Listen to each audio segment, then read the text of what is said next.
दादाजी के पोती की शादी। शिखा परिवार की लाडली बिटिया या फिर यूं कहें कि परिवार की आन बान और जान थी। जब घर में होती तो ऐसा लगता मानो घर में आसमान टूट पड़ा हो।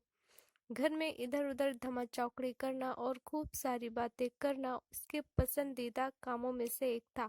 शिखा के दादाजी शिखा को बहुत प्यार करते थे, लेकिन आजकल उन्हें शिखा की एक चिंता और खाए जा रही थी, और वो थी शिखा की शादी की चिंता।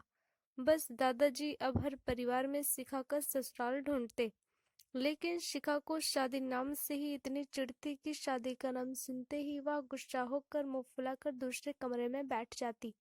खैर, थोड़ी देर में उसका गुस्सा खुद ब खुद उतर जाता और वो वापस अपने धमा चौकड़ी में व्यस्त हो जाती।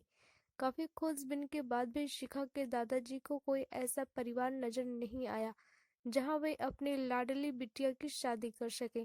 इसलिए उन्होंने अपने बचपन के दोस्त से इस बारे में राय लेने का निश्चय किया। बस फिर क्या था, वे अपने दोस्त राय बहादुर से मिलने बरेली की ओर निकल पड़े। अगले दिन जब वह बरेली पहुंचे तो राय बहादुर ने स्टेशन पर ही उनके लिए गाड़ी भेज दी थी। 10 साल बाद अपने बचपन के दोस्त से मिलने के लिए वे भी बड़े उतावले थे। गाड़ी धीरे धीरे राय बहादुर के घर की ओर बढ़ी। बड़ा सा बंगलो, बंगलो के आगे बगीचा, गाड़ियां और नौकर चाकर देख दादाजी का मन खुशी से भर गया। इन 10 सालों में राय बहादुर ने कितनी तरक्की कर ली है। नहीं तो 10 साल पहले राय बहादुर के पास था ही क्या। बस यही सब सोचते सोचते शिखा के दादाजी अपने दोस्त के बंगलो पहुंच ही गए।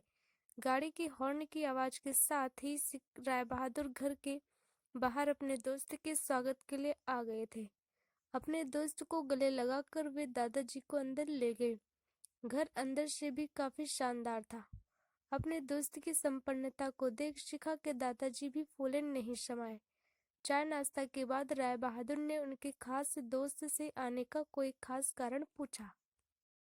दादाजी ने पोती की शादी के लिए एक अच्छा सा परिवार ढूंढने का काम सौंपते हुए बिटिया का फोटो राय बहादुर के हाथ में सौंप दिया। राय बहादुर भी अपने बेटे विक्रम के लिए एक सुयोग्य कन्या की तलाश में थे। तीखे नयन, नक्श चेहरे पर तेज और एक बार में ही किसी को पसंद आने वाले शिखा बिटिया को फोटो में देखकर ही उन्होंने शिखा को अपने घर की बहू बनाने का फैसला कर लिया। राय बहादुर इतना सोच ही रहे थे कि इतने में उनका बेटा विक्रम आ गया। विक्रम ने दादाजी के पैर छुए और हाल चाल पूछने के बाद ऑफिस की ओर निकल गया। विक्रम के जाने के बाद राय बहादुर ने अपने दोस्त से विक्रम और शिखा के संबंध के लिए पेशकश की। शिखा के दादाजी को लगा जैसे राय बहादुर ने उनके मुंह की बात छीन ली हो। खैर, प्रसन्नता से विदा लेकर अपने घर आने का कहकर दादाजी अपने घर की ओर निकल गए।